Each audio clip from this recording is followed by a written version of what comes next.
Oh, I'm not? Oh, shoot.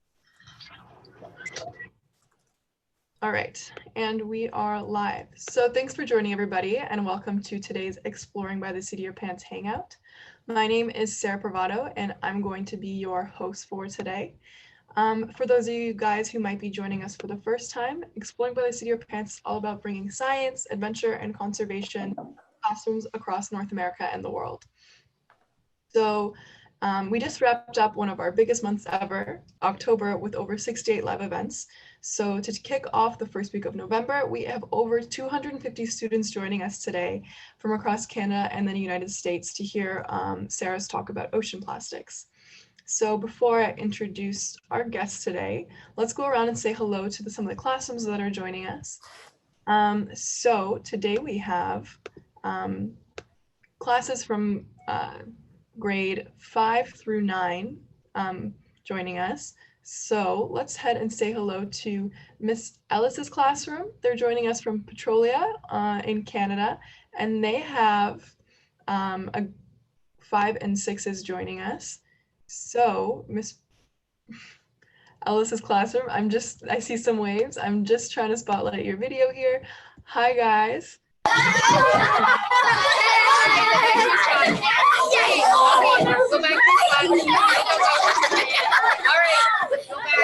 Okay, we have lots of excitement from that side of the classroom today. And then we have Miss Genko's classroom. She has a group of 3 to 6 graders joining us. All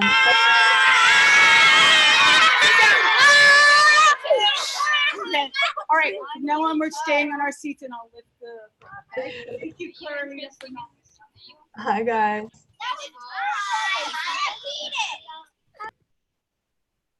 Okay, and then we have Miss Kuhn's class. She has grade 3s joining us from New Jersey today. Hello, Miss Kuhn's class.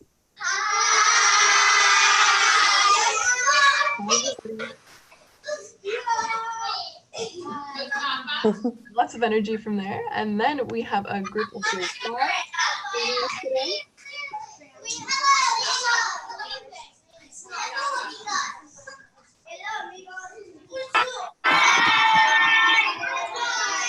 Hi, Miss McIntosh.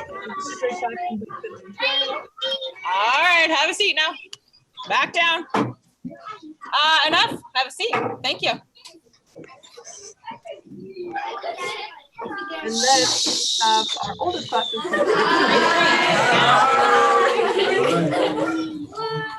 and you guys are coming in from Laredo.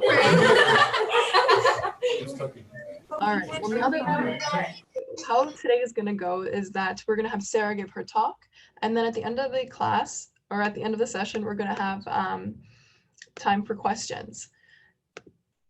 So everyone will have a chance to ask Sarah some questions about her work. So Sarah, why don't you take it over? Actually, let me introduce you first so everybody knows exactly what we're joining here for.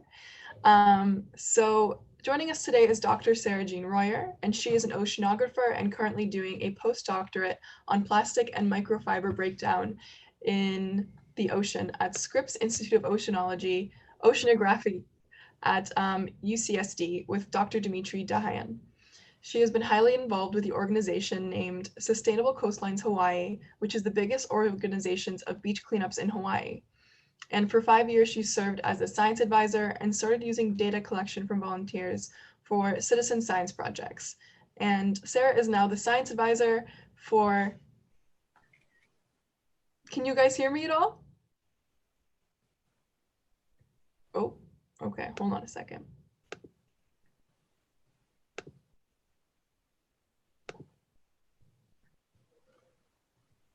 Can everybody hear me? Can you give me a thumbs up? Okay, so there's just one classroom that's having issues hearing me. So Sarah, why don't you take over and I'm gonna do some troubleshooting. Okay. Hello, everyone. Thank you for joining today. I'm super excited about talking to you all over America about my work on plastic. So today I'll be presenting on plastic pollution and its emissions of greenhouse gases. So can everybody hear me well? Yeah? So far, so good. Okay. I'm getting some thumbs up from the crowd.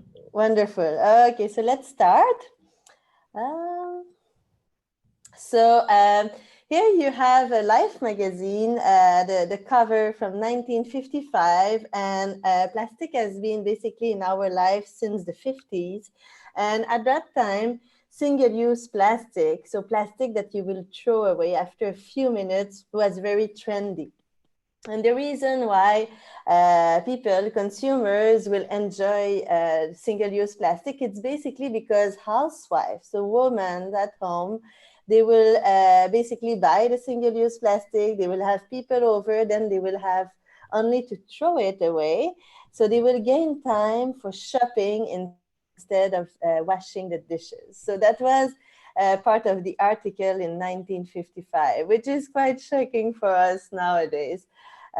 Since then, plastic has been in our life on a daily basis, from food to medical field to transportation, and even through plastic surgery.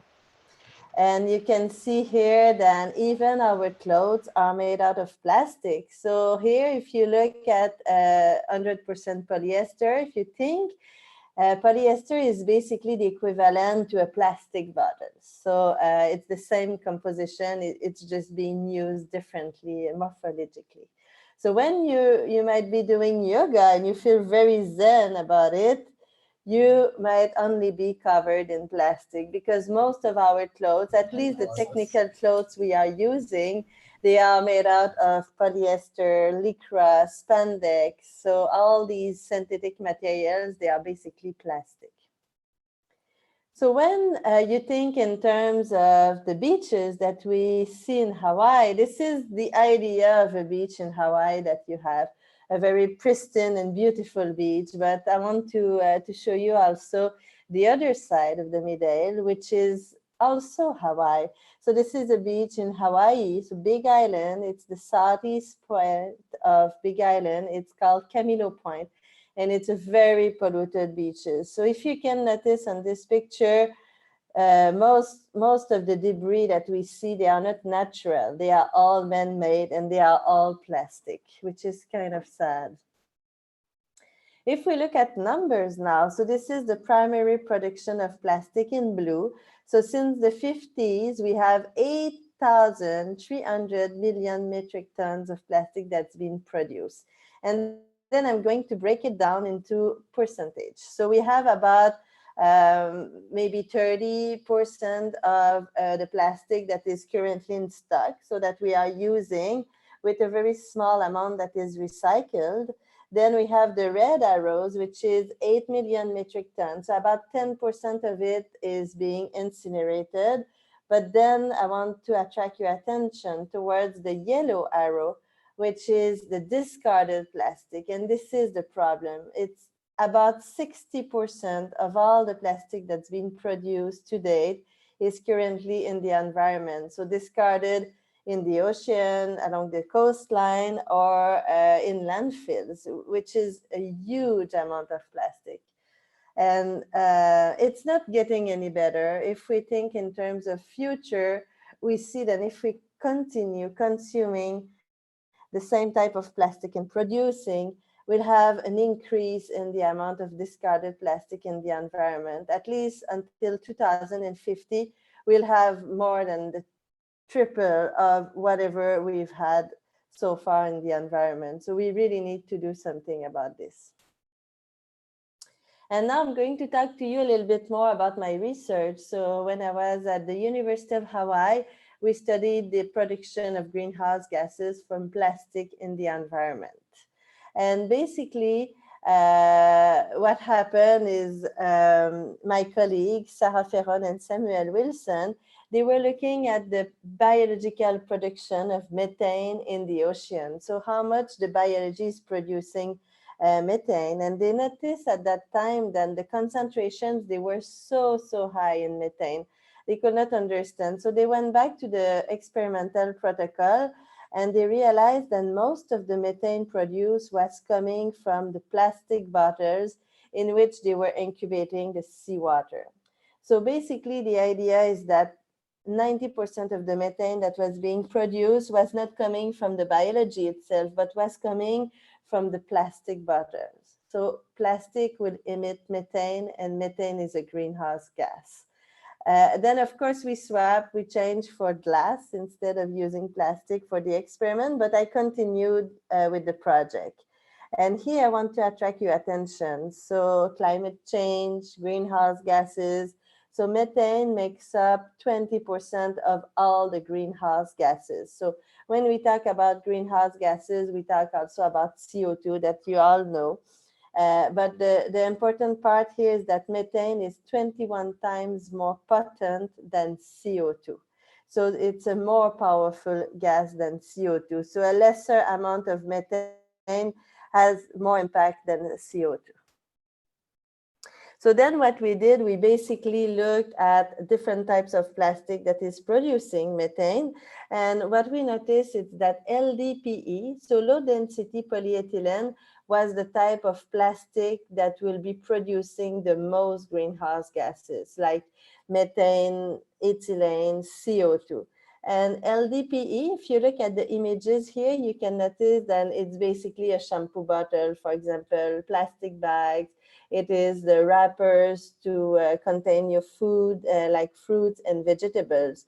It's a very weak plastic, it's very cheap, and it degrades really quick in the environment. So when you take different types of LDPE, you put it under the sunlight, then it will break down into smaller and smaller pieces. And this is an example of what we find on beaches.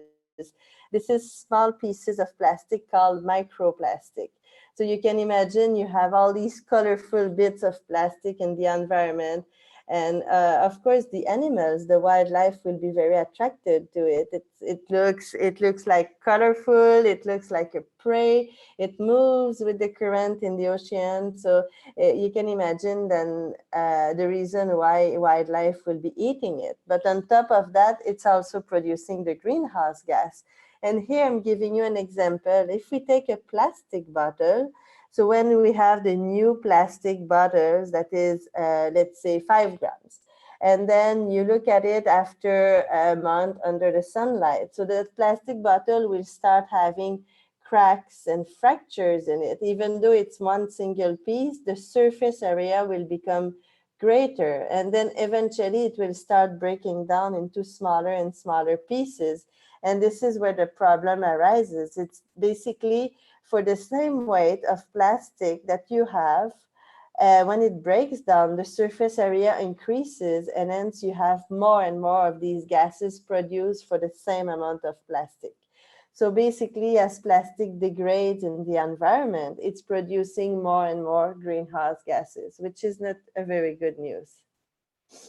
And then to prove that, what we did, we basically took plastic in powder, and we took plastic in pellets. So these are Nerders pre-production plastic pellets. And for the same type of plastic, the same constitution, the same weight, we made the test. And we realized that when plastic is under the form of powder, it's producing 488 times more methane than when it's in pellet form. So it's really proving then the plastic, when it degrades in the environment, it will just continue producing exponentially more and more of these bad gases. And then after that, of course, here, I'm an oceanographer. So most of the work I did was basically to take plastic, submerge it in seawater, and then look at the production of greenhouse gases. But at some point, what we did, it was basically to do the same test with the same plastic, where we'll have plastic submerged in water, and then we'll have basically plastic exposed to air. And this is when things got scary, because basically, whenever we had the plastic exposed to air, we got about 3 times more methane produced and 76 times more ethylene produced, which is also a greenhouse gas. So this means then we no longer think in terms of plastic only polluting the ocean, but we are thinking in terms of plastic that is exposed to air at all times. So the plastic in your backyard, your swimming pool, your car, your phone when you have it outside, all types of plastic that you have outside exposed to UV, so to the sunlight, will be actually emitting these greenhouse gases. And this brings me to like the plastic that we find on the beach that is discarded is emitting a lot more methane and ethylene than the plastic that is in the ocean. So now I'm getting into the topic, okay, then what do we do with this? What are the options for the future? So I like to see it in a way that you have all this plastic that's been produced from the past that is currently discarded in the environment. And we need to do something about this past plastic, and we need to find active solutions. So for the plastic that is currently out there, we have to basically find a way of removing it. And what we do beach cleanup. For example, we do the ocean cleanup, cleaning up the North Pacific garbage patch, the river cleanup. So we have to get people involved and help picking up all this plastic found in the environment. So that's the solution to remove the plastic from the past. However, we have also all this plastic that is projected to be produced for the future, and this is a little different. So here, before we get into the future, I wanted to mention that in 2009, I did my doctorate studies in Barcelona at the Institute for Marine Sciences. And my institute was basically right in front of the beach, and I started this group called Run and Care. And the idea here was basically to go in the morning, run, and then pick up the trash. Then the tourists will leave on the beach instead of leaving it there. And then the tide will come and then bring it to the ocean. So basically, I started this group and people started joining me, and I would just run and pick up trash along the way instead of running. And now it's fun because we can see online that this is called plugging, and that got the name in 2018. So basically different runner groups will go out and just pick up trash along the trail, in the forest, along the river, along the beach. So yeah, that's basically the idea, is to remove the plastic from the environment. So then, of course, you have the plastic that is projected to be produced, and we need to do something about it. So I showed you earlier that if we don't do anything about the plastic that we are consuming, then the demand from businesses will keep being there. So we'll keep producing a very high amount. But to stop that, we need to adopt a strategy. And one of the strategy is called AIR. So the first A is for avoid. So it's basically you avoid, you refuse, and you say no to plastic. So we don't need plastic in our life on a daily basis, especially for single-use plastic. So I will refuse disposable plastic. And this brings me back to the first slide where we saw the Life magazine, where you throw away all your like throwable dishes, all your single-use plastic. You don't need this. You can find much better solution than using disposable plastic. So this is one of the solutions. Then you do something about it. You intercept it. So if you see trash in the street, why not going down, picking it up, and then throw it where it has to be, like discard it in a trash bin. So this is showing example, and not littering as well. So basically here you see that you have 3 trash bins and they are completely full, and the consumers will keep on throwing their trash in the bin even if it's full. But then if you think for a second, if the wind comes and all this plastic can go straight into the ocean. So it's really something that doesn't make sense. Some people may feel good about throwing it next to the trash, but it's not the right thing to do. This is still called littering. And then you switch to reusable items. So single-use plastic is not necessary in our daily life. Single-use plastic is basically plastic that's been produced and then it's used by consumers for an average time of 12 minutes.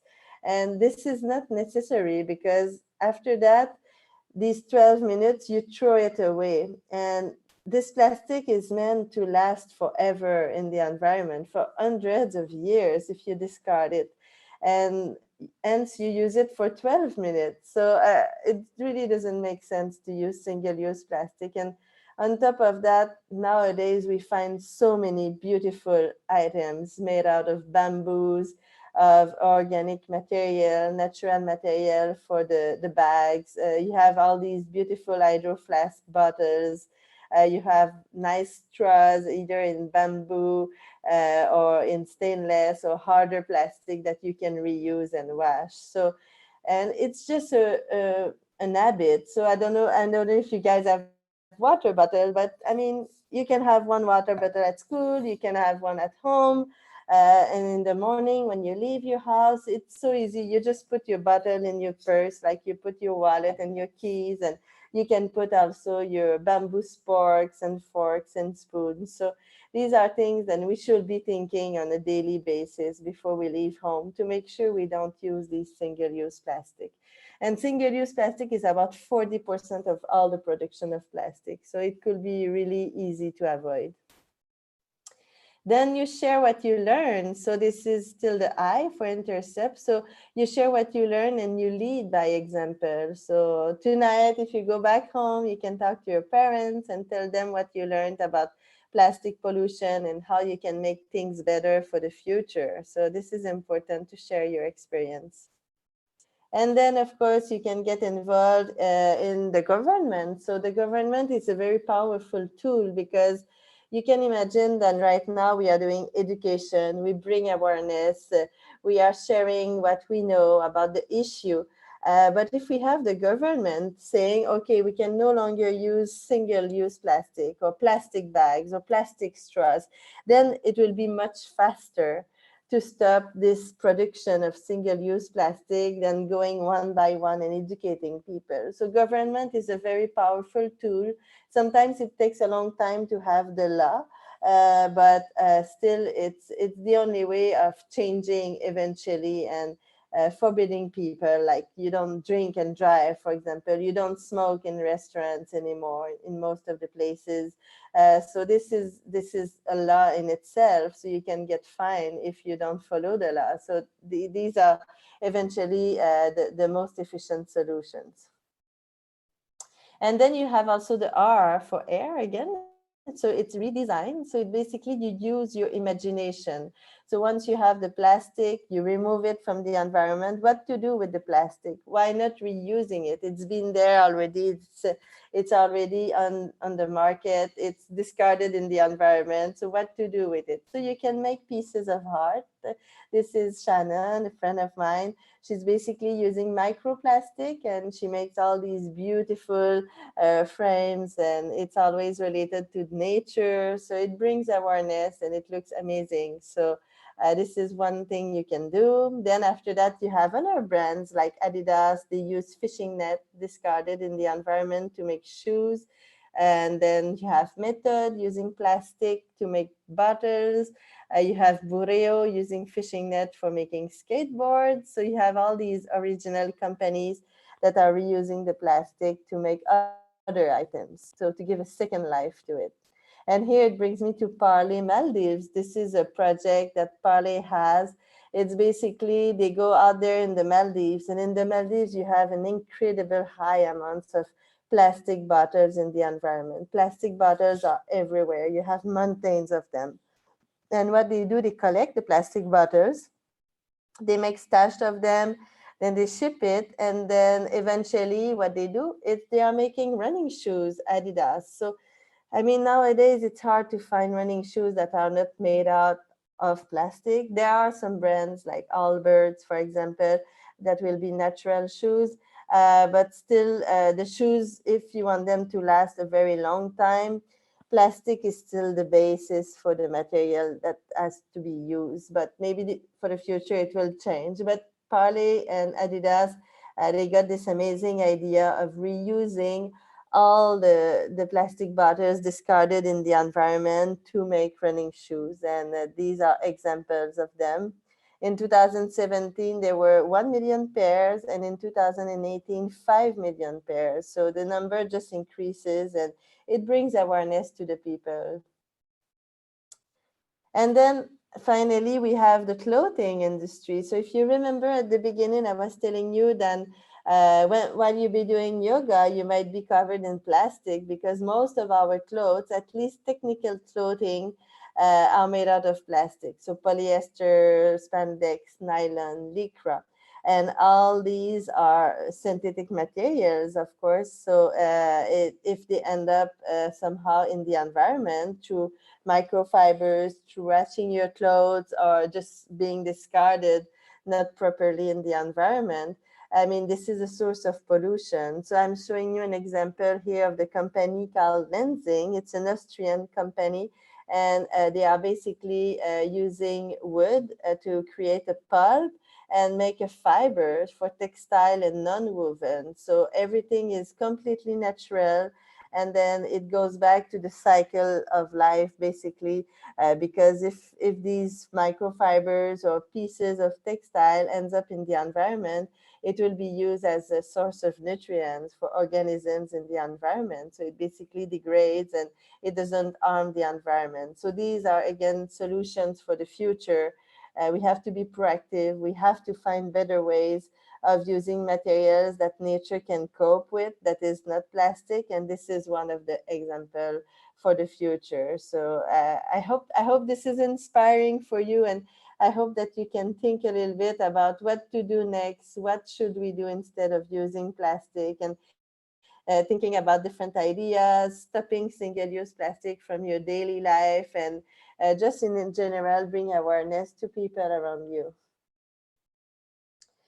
So that's it for me. So I want to thank you for your attention, and I welcome any questions. Great talk. Thanks, Sarah. Thank you.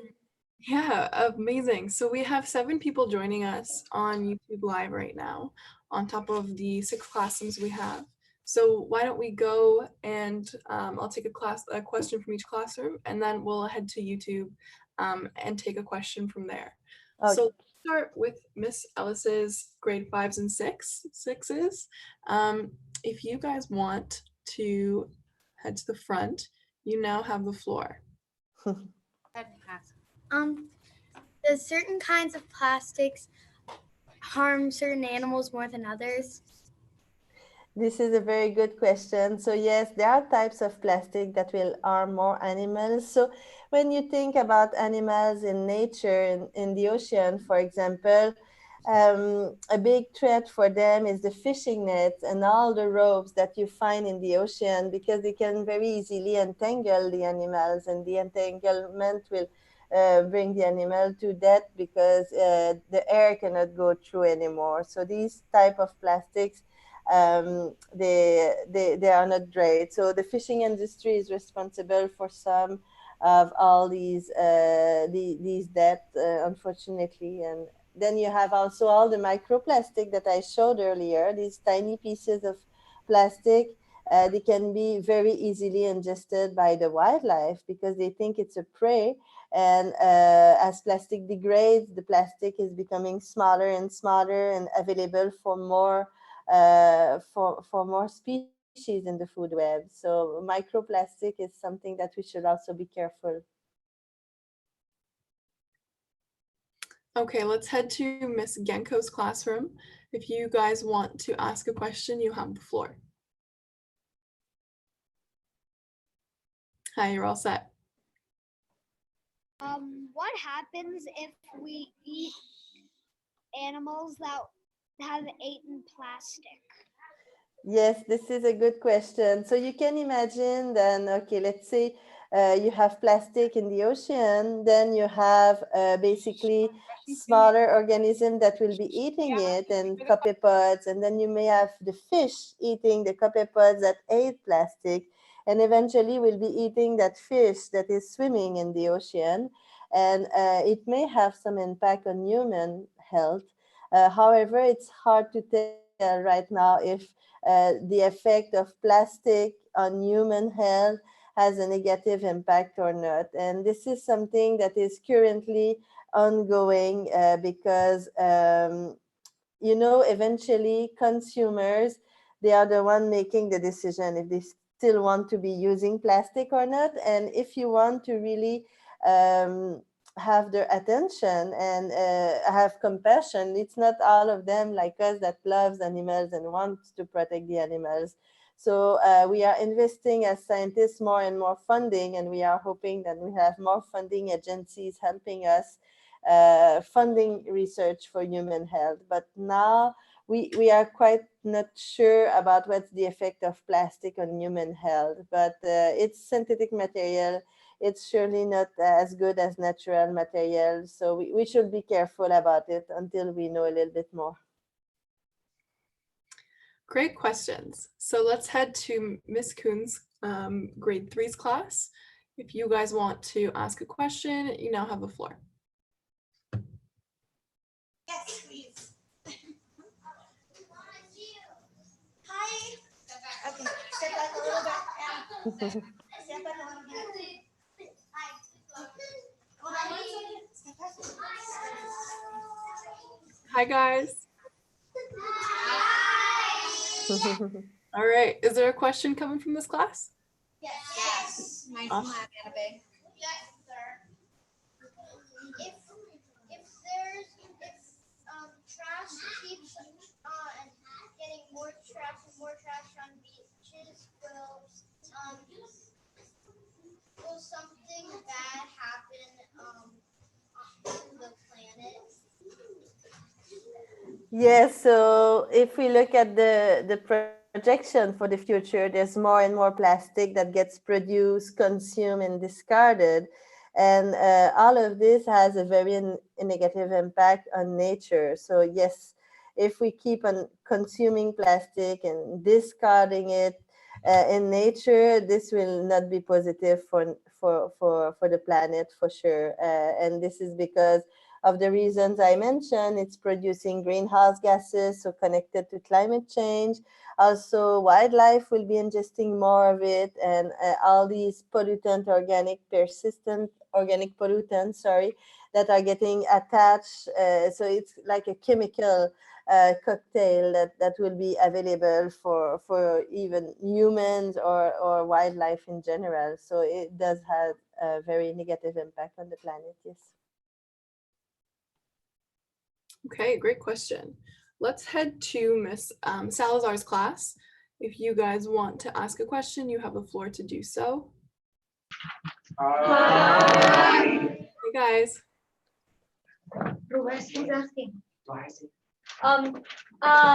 Hi, I'm Mia. How can we help cut down on plastic in schools? Oh, so do you have a lot of plastics in your cafeteria, for example?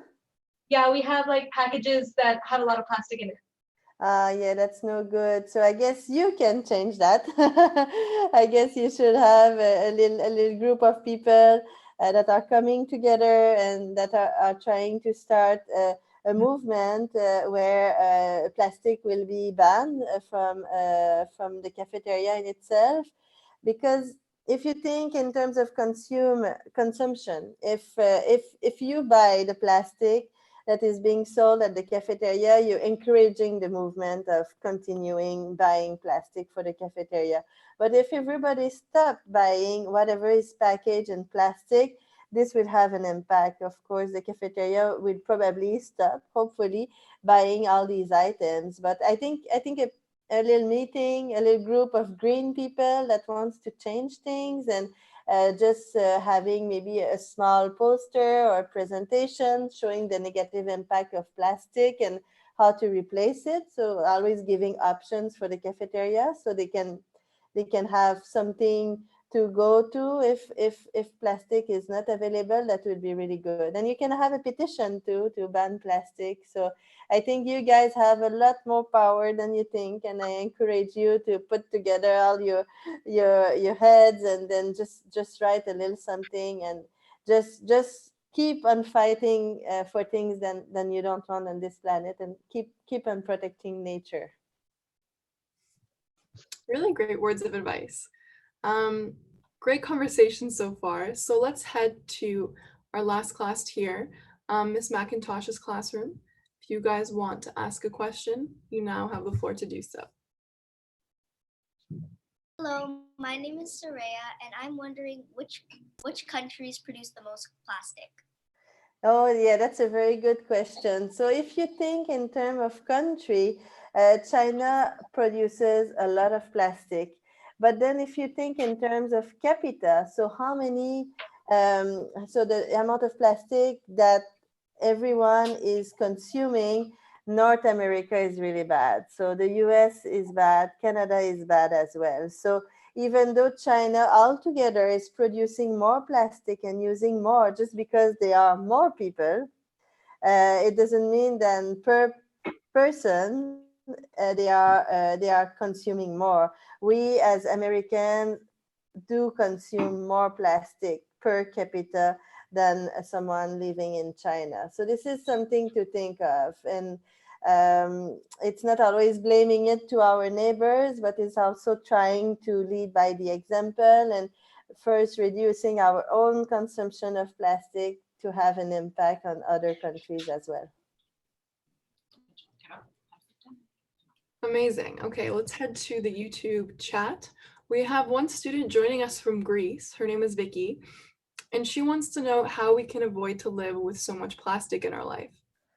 Yes, this is a good question, and it's not easy because even me, if I'm trying to think about ways of eliminating completely plastic from my life. I mean, in my phone has a plastic cover.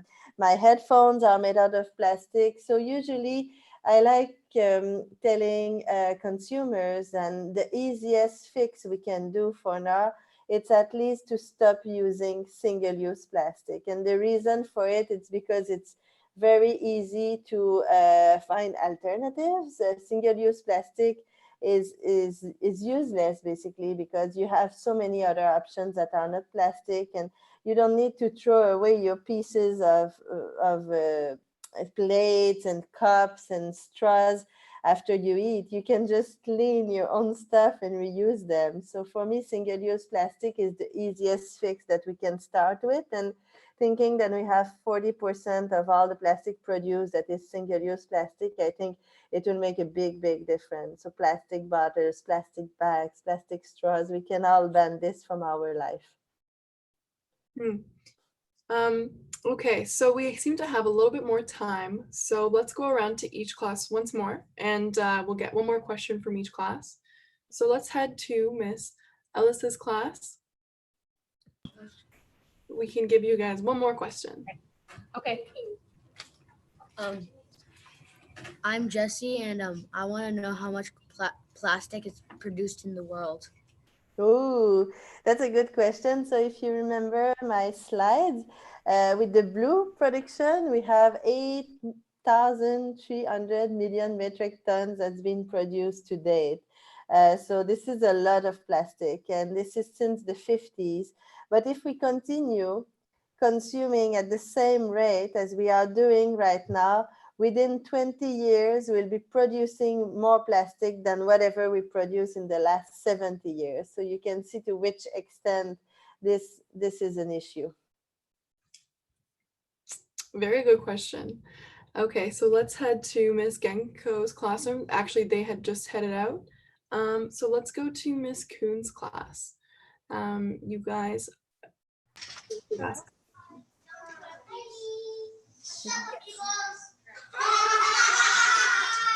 Yes.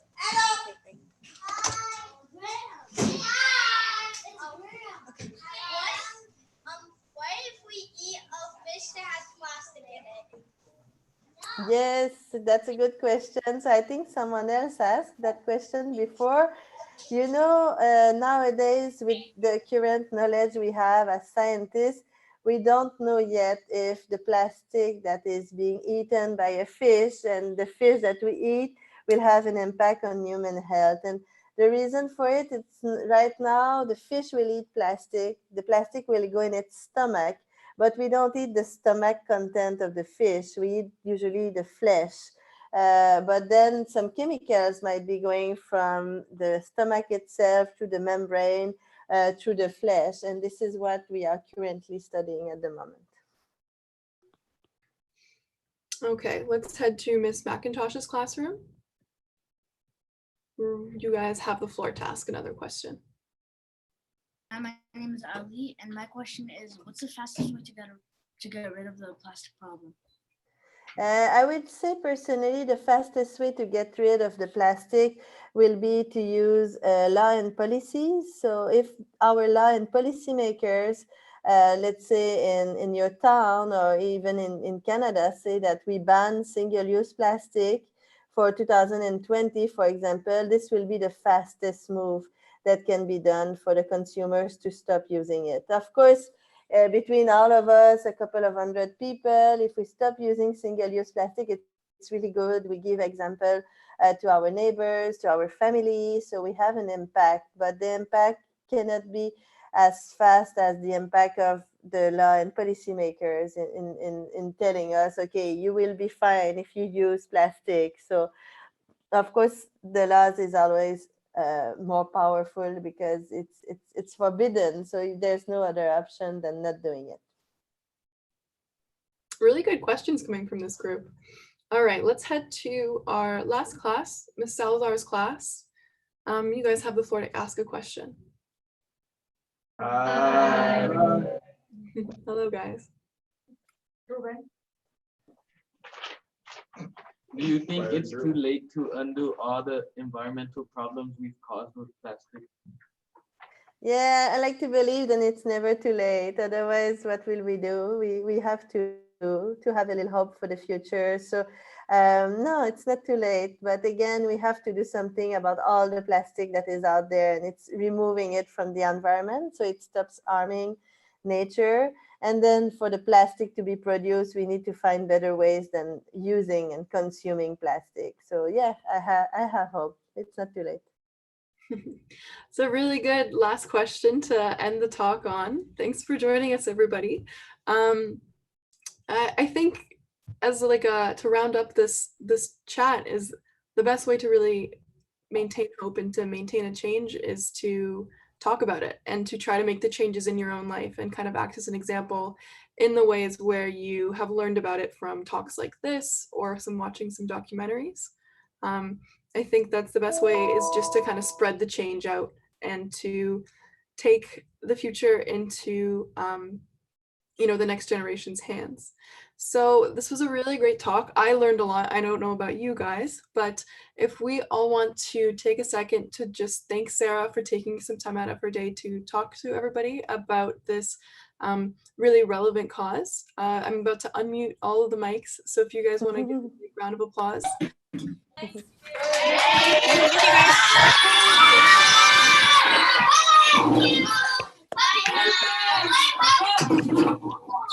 All right, go sit back down, please. Thank you.